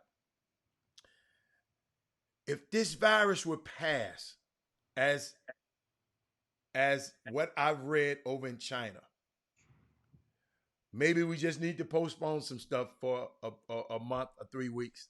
And then maybe we can get a control of this thing, you know, because we don't have enough people to treat it, enough people to treat the thing. So the smaller number of people that's affected, they'll be able to not treat it, to be able to diagnose them. So I mean, like you said, they don't have a vaccine for it yet. You know how you go get a flu shot? They don't have that yet. They haven't that did that yet. So it's interesting. Interesting. So what else we got, Jim? Yeah. Well, Well, yeah, the boom hey, boom it's boom. 30 And minutes of left, course, shout Jimmy. out to all you guys that says that like Keisha says, a hot mess for everything. Universities are canceling face-to-face class and going virtual too. I know that's so a lot of schools are considering that as they head into but Jimmy, the spring, as they approach spring break. Jimmy, Harvard closed down, gave the people 5-day notice. Harvard is closing down their dorms. Where are these kids gonna go? Well, I'm quite sure they'll make some amendments. They closing dorms. I mean, they're gonna probably relocate some of the people or reimburse or do something. They probably have something later. You gotta have a plan to act, in action. Remember, they're still students. A lot of those students are under 21. Yeah. One or two could be under 18. So they have to have something in place. And that's the thing. Now, what I did say earlier is one school that I can't think of which one that is closed for the rest of the spring. And I want to say, I don't know if it was Lincoln College or something, but there's one college that has already announced they're shutting it down all the way. It was so many of them. It's so much stuff going on in Ohio. In Ohio is really somewhere in Ohio. Thing is really funny because Ohio, remember, Davidson is the home of the first four in of the March Madness. So the mayor of Ohio has already made a statement. What's the mayor name? Mike DeWine in Ohio, right? So he's already recommended that indoor teams in that state play without fans for the immediate future. This is in Ohio. Yeah. So what are you saying? The immediate future? That means the March Madness. So you saying you're the see, this is the governor, right, of the state. Well, the NCAA hasn't made that mandated. So that means what are they going to do? Are they going to relocate? Or the NCAA going to say, well, if you're going to have, if that's the, it's kind of like the California thing with the likeness and image thing. The likeness and the NIL situation. That governor of California, they passed. They announces that you can earn money from your likeness starting in 2023 or whatever. If you go to one of our schools, institutions within state, when the NCAA has a whole different set of rules. So what are they going to do about Ohio? Jim, remember, this is really a good question to pay attention to. I just want to take a quick break and tell everybody, if you don't, even the people who call me and text me on the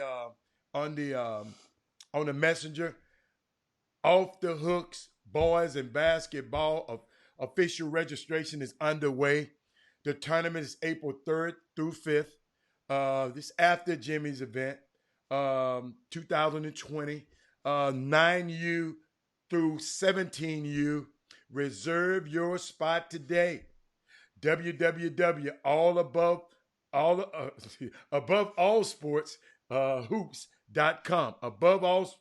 Hoops.com. And contact Brian Jolivet at 821-414-8103. Let me tell you, that's a great tournament. Hey, that's another tournament that you can go to. And I think that's the tournament. Doug usually be at that time because Doug is on the commercial. Doug usually go and look at that, look at the kids in that tournament. So Jimmy, what else we got for today? What else you got? And somebody asked a question about the schools closing down. If schools close down, would that affect tournament sites, that are at those schools, like for the Iceberg? Let me tell you something. We had a staff meeting on yesterday, and that's what we do. We do a lot of preventive maintenance. And one of the things that are on the table, we have enough sites that are not mandated and governed by schools, such as MI3, such as the gym, such as Harvest Time, such as Fallbrook, Those are just 4 off the top of my head. Well, and and if there comes a case in that, I'm prepared to take and go around the clock. Or when I say around the clock, meaning just like back in the old days when you played in Vegas, your ass might have played at midnight. That's what we would have options for certain teams. A lot of them would love that. I mean, you know, and my staff that would be at one site, those staffs would work in shifts at the non-scholastic sites to take up the slack of those games. And I mean, it's so, all type of things we tossed around, and that's what we do when you have meetings. Just like they're having meetings for the city and the state and the national level. If you're having meetings and trying to put things in place, then it should be okay. And there's going to be a lot of teams that may not decide to travel to youth sports events or participate. Then you're not going to know. Now the thing is, every day there's going to be somebody, and it's going to hit closer to home. Think about it. Every day it's going to be somebody that's going to be announced. The more people that get tested, the more the likelihood that somebody's going to have a positive. Just that, be smart. Think about it. They didn't send all these warnings out for nothing. That means because you asked about the what type of repellent they have. It's hardly none in place because they don't even know what they're fighting hardly. They know it's there. They knew this stuff been there. So now it's just one of those things that you have to just deal with it, treat it as it comes. We'll see how it goes. And, you know, I mean, seriously, and it's just one of those things. I don't know. All you can do is just take care of your space. And ask the next person. What you mean by take care of your space? Keep your space clean? Yes, take care of what you can control, your circumference, your space. Meaning you can wash your own hands. You can take care of yourself. And as you see right here. And you know, anybody knows, I got a question. Anybody know, why is everybody loading up on toilet paper? I don't know. Blow your nose. But Jimmy, but guess what? Have you seen some of the shell? Some of these people are overcharging for the Purell. Jimmy, I saw the little bottle for $19. Really? Yeah, it was on on social media, so they could have doctored that thing up. So I might know many of you guys may know out there in Boom Boom Room. So just say if you didn't have any more hand sanitizer, with those little wipes, the Clorox wipes, would that work the same or no? Jimmy, they not doctors on here. Well, there's a lot of people, you know, probably they read the back of them and probably have a knowledge or have a relative that's a doctor, or may have asked that question before. I'm just wondering, because they say that those remember, what are the purpose of those wipes? I don't know. What are the purpose? They're to disinfect stuff. Right? Yeah. A lot of them have the Clorox wipes. So I'm saying, if you have no hand sanitizer, would the wipes work? Jimmy, I went to the U of H game, and you know I was around a lot of mamas and kids. I was in the mamas and kids section. Guess what? Them mamas had wipes. Purell. Hey, I think I washed my hands 10 times at U of H game. I think I did. I just kept, and when they pointed on their kids, I just put my hand out. They just put some in my hand also. Thank you to them parents who were doing that too. I appreciate it. So, hey, what about Clorox? You know, Clorox kill everything. You know, I know a lady that cleans her house with Clorox. Really? Yeah. She cleans her house with Clorox, man. Everything. Clorox. Yeah. So it's crazy, man. I mean, what the Boom Boom Room talking about? No, I mean, they was talking about they say they're sold the Clorox wipes. Clorox wipes are gone. That's what my Keisha says, and Michael Jordan said, I'm gonna pour Everclear on my hands. That's gonna be some expensive sanitizer. Well, Everclear not that high, I guess, you know, but it's one of those things, man. Each his own, man. Just for you guys. Now, Yates High School. Yeah. Yates, they're leaving tomorrow to go to the state tournament. Okay. We shout out to Hightower. Also shout out to Dickinson High School. When they leave tomorrow? And When do they'll be Dickinson leaving tomorrow Okay. as well to go to the state tournament. And one of the things a lot of you kids and the parents, we have a relative that's going, make sure that the kids take heed of what, and not act goofy and do anything on these trips that their mischievous acts could possibly result in being sent home. And a lot of times kids just don't know how to act. Sometimes they and get themselves in situations. So make sure you spread the word. I think a lot of people are going to be in attendance this weekend. I don't think that it's going to be nowhere near record-setting proportions. I don't think it's going to be more than last year in attendance, but there's going to be more than 10,000 people for the semifinal games on Friday night, as well as the championship game. I would definitely expect that. Hopefully everybody can stay safe down there, and that's a big thing. Is the point about being safe. And Jimmy, think about this, man. Flight attendants. Not one of those has been diagnosed as no flight attendants that's flying all over the world. I mean, this stuff. Y'all see, y'all gonna start making me think. I was just going to just say, okay, it's okay, but now y'all just making me think now. I got loved ones right now flying back from Paris right now, and I'm just praying that they'll be all right. And I know they wash their hands a lot, so it's I don't know, man, Jimmy. It's tough. So who else? So what's going on, Jimmy? So tomorrow, Jimmy? What's going on tomorrow? Hightower plays Lancaster. Jimmy, what can you tell me about this Lancaster school? What can you tell me about? How many losses do they have? What you call them? Lancaster. It's really Lancaster to me, but I've heard some people up there say Lancaster. I said, wow. Yeah, they've only lost one game, and I think that's against Duncanville. Yeah, it's a Duncanville. They only lost one game this year? Yeah. Okay. And put it like this, they beat Dickinson twice. Twice? Yeah. Put it like that. They beat Dickinson twice. Once was at Rick Nelson's event, right? And I think the other time,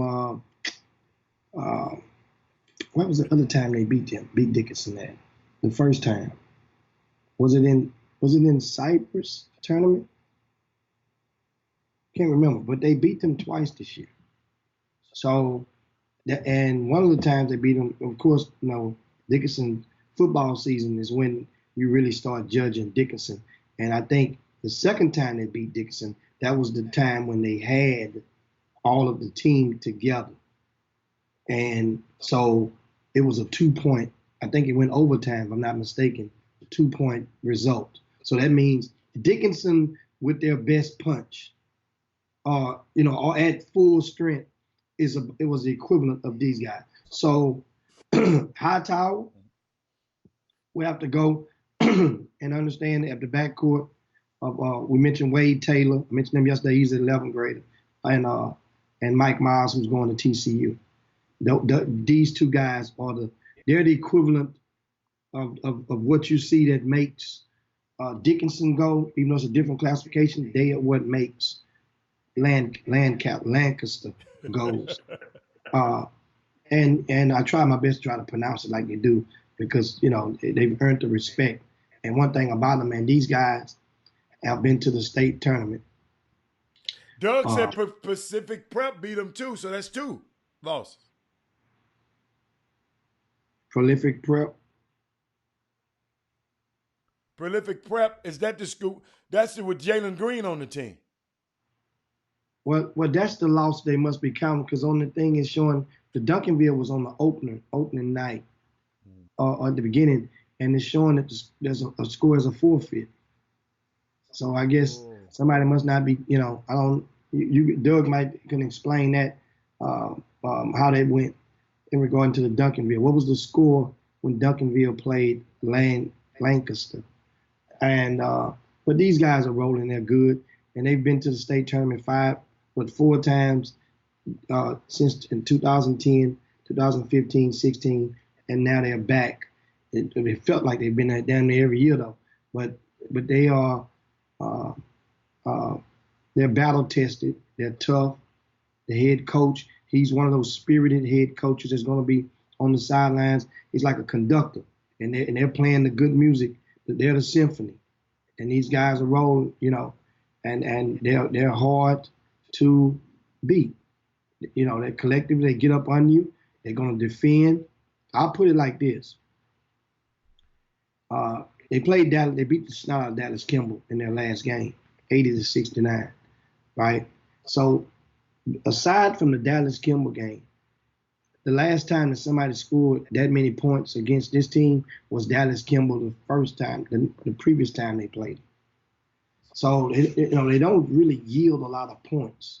I just call out some of these scores they've given up before Dallas Kimball's game: 34, 38, 44, 32, 27, 40, 41, 43, 36, 54, 34, 34, 34, 51, 36. And I can keep going and going. They don't give up a whole lot of points. So it's going to be interesting because we haven't seen nobody just shut down Hightower all year. And honestly, I'm kind of concerned, and I'm going to go and back out of the driveway. We have to come back tomorrow or find a way, because this is the first time in a long time that nobody is talking or tossing out any anti-Bryce Griggs innuendos. That's the type of information and news that Bryce Griggs has used to fuel him and the Hightower team. Well, if nobody talking smack, then how they gonna get fired up? So that's the main thing that I'm concerned about. Ain't nobody out there saying, man, Hightower ain't got nothing. Bryce Griggs ain't gonna do this. He can't stop this. He can't beat that. Nobody is saying that. And that's what I think that Hightower needs to hear from somewhere, that y'all ain't gonna bust a grape against these guys. Now, if some kids have internal motivation and don't need external motivation to motivate them. And some kid, I think this is a big stage, Jimmy. Hightower performs on the big stage. And it's a big stage. They're going to be in an arena that neither one of those guys have never been in. That's a football stadium they're going to be in. And them lights going to be bright. So guess what? That's what I've learned about Cam. You might be talking about Coach, the smack talk. Well, the doubt from the critiquing as well. There's none that I've ran across before this game. Yeah. And even before you go back but you thought that would fuel Hightower. That wasn't fueling Hightower. No. Bryce Griggs. Okay, but we're talking about Hightower right now. But what fuels Bryce Griggs? Bryce Griggs is a monster, man. He don't care, Jimmy. The bright lights fuel him. I'm just telling you. Motivated, Howard. When they played against Crosby, when Bryce Griggs when the game was starting, you can hear people in the stands, Bryce, don't let him touch it. Don't let him touch score. All I'm trying to let you know, that didn't fuel him. That's all. That don't fuel it. I'm just telling you. See, you think you know it all, but I'm telling you. In a recent interview with one of the amateur media guys, he asked Bryce Griggs, what fueled you tonight? And what was Bryce Griggs' response to this guy? Know what Bryce Griggs told this guy? People like you who doubted me, or who didn't think I could do it. That's what. So that means that fueled him. So when a lot of kids need. So you feel Bryce earlier then when you Absolutely. said that On purpose. You know what you said? Dallas is better. on purpose. Dallas is I do better. it on purpose. I have coaches, numerous text messages from coaches all the time that would ask me when I do the pickings, the projections for the game. Hicks, pick us to lose, man. Pick us to lose by 5. Pick us. I need for my because my kids watch that. They need to see that you got us pick to lose by 10 or by 15 to this other team all the time. And I do some coaches are solid because that's politics. Okay, but I ain't gonna pick you to lose by 15. I'll pick you to lose by 12 or 11 or 8. That's a lot of people need that. Think about it like this. They ain't got you ranked high enough.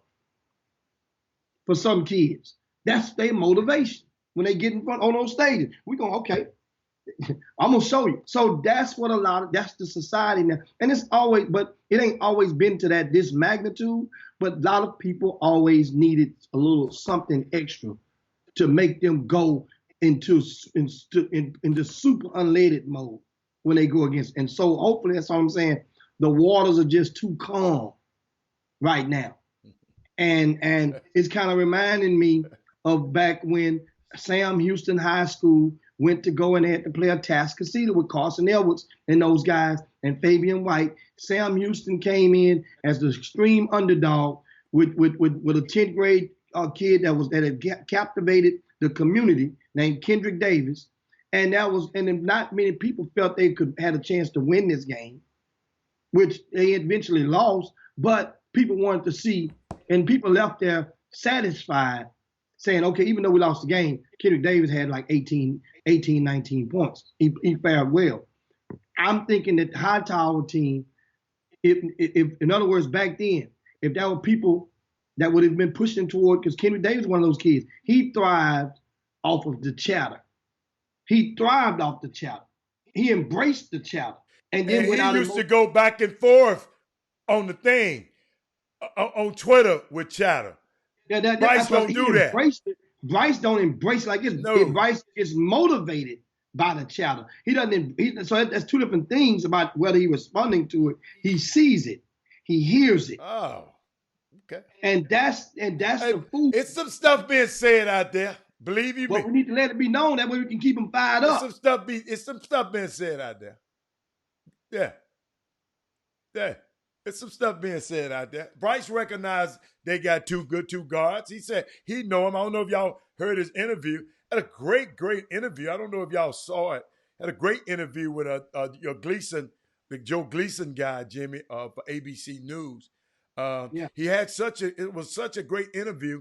It was people out of town were calling me, talking about how nice and well spoken the young man is.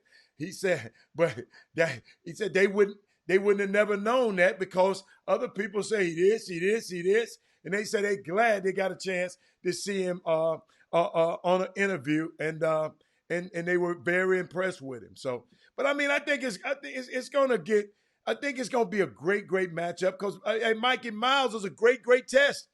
I always told you. You remember when people started whining about they getting what's the team in the first round, early in around the second round, Port Arthur Memorial, right? What I said, you got to play the best to get there anyway. So bring on Port Arthur Memorial. Send them home. Bring on Shadow Creek, Clarence Harris. Send them home. So guess what? Now they got a chance to go to state. They got Jimmy. They can be on a 2-game winning streak.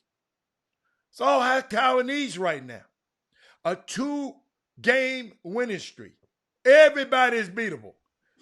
Stephon Curry and that vaulted Golden State 72 wins juggernaut. They got beat. So everybody can be beat. And I think, and me personally, I think Bryce want to shock the world because he still feel people doubting him. Every day he wake up he feel people are doubting him. He's just a 10th grader. Okay, let this 10th grader go do what he need to do. He ain't there. So every day, that young kid, you got to see him work out. You got to see him in the gym. You got to see him in his brother. You ought to see the way his brother work him out. People think he ain't this. That's why you can't miss a shot. You can't. So it's Jim, like I told this guy the other day, it's a different animal we dealing with out there when we talking about Bryce Griggs. So and guess what?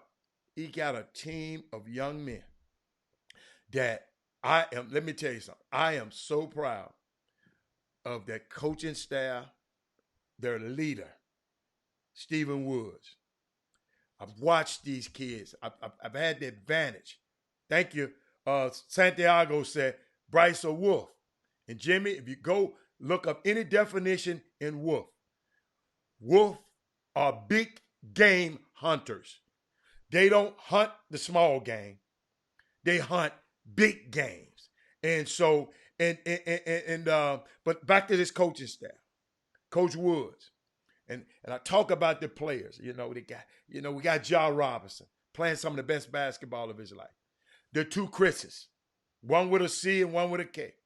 Those guys there are the catalysts. I tell everybody, it's very important what Chris O'Neal does. It's very important what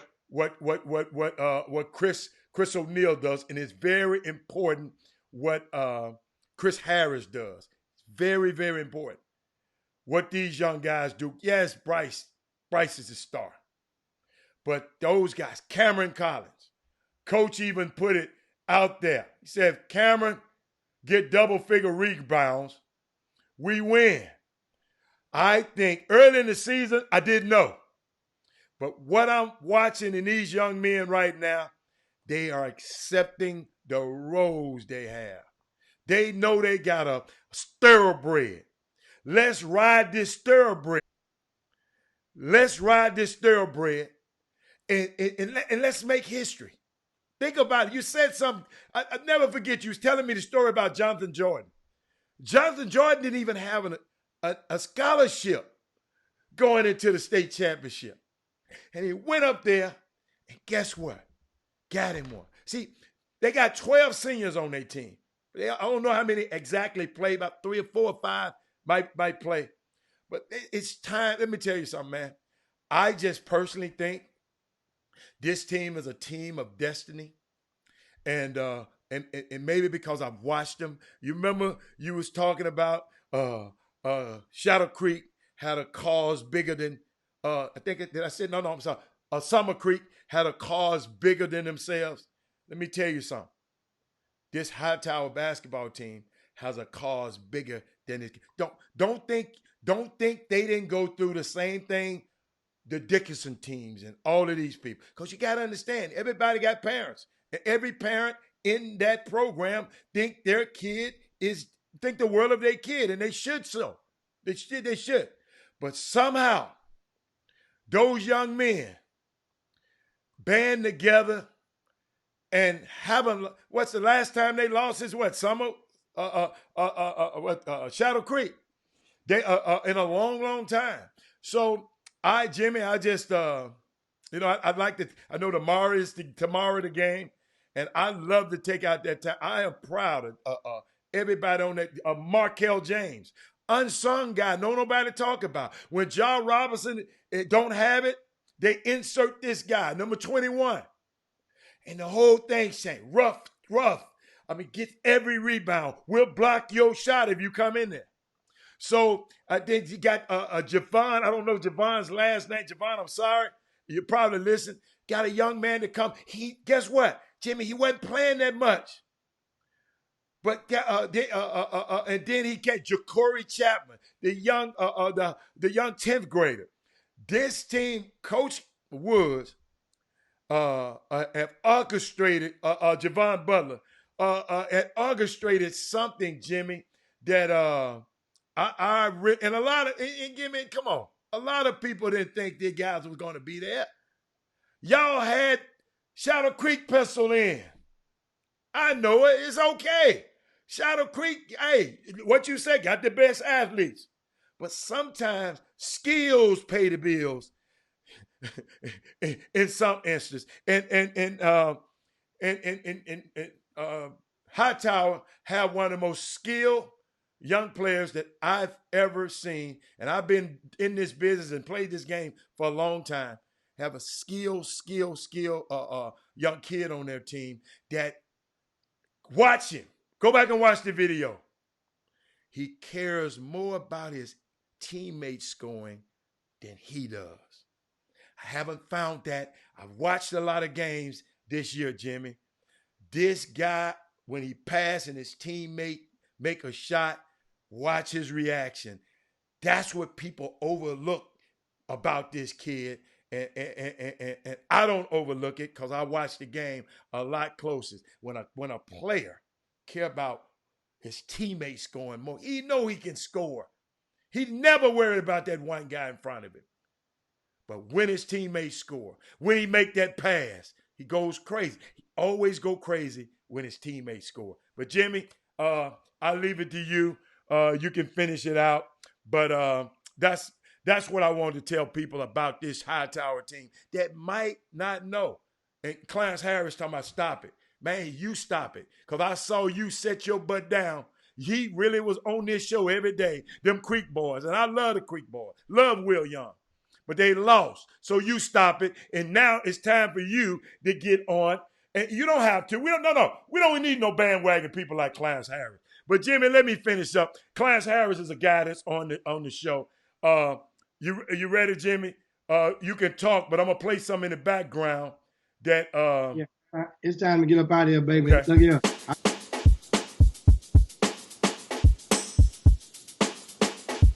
Make sure. Meanwhile, we have another tournament that's on the deck, and we're gonna share it with you. But meanwhile, it's time to slide on down Dino's back and yabba dabba do this thing, and that's the off the hook. It's showing up, and then we got another. No, I got one for you. Keep going. And right after that one, you guys make sure you save that date. This last live weekend in up out of there. And that's going to be the Ain't nothing but against the party. Great Houston Classic, hosted by Rick Nelson and myself. You done put two of America's most wanted in the same fucking place at the same damn time. Make sure you have safe travel. Make sure you take care of yourself, guys. See you. Thanks for everybody for the Top Shot.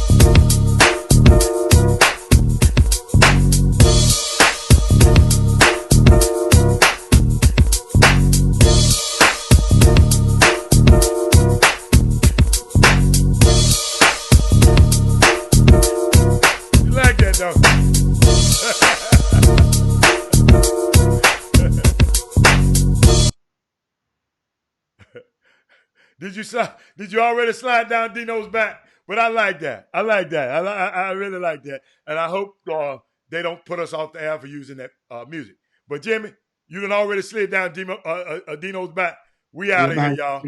Let me hit that other button, Jimmy. Jim Hicks, Rob Hatter. You are now tuned in to the Chop Shop. I'm Retro. Let's get it. We in the Chop Shop. We live in the Chop Shop. We talking sports talk. We live in the Chop Shop. We in the Chop Shop. I'm talking sports talk. So turn your dials up. It's live in the Chop Shop. We in the Chop Shop. We live in the Chop Shop. We talking sports talk. We live in the Chop Shop. We in the Chop Shop. I'm talking sports talk. So turn your dials up, it's live in the Chop Shop. Yeah, it's lit in the Chop Shop. Turn your dials up in the drop top. They ain't based in debate, but they keep it fact straight. Going 30 for 30, let's do a first take. On Facebook Live from 12 to 2. Rob Hatter and Jim Hicks going back and forth like Claude Ray and Skip Bayless and Stephen Smith. From on the court, off the court, straight to the field. Not a man that steals, but I made it steal. To the octagon where I fight to kill. We go face to face, then you right you.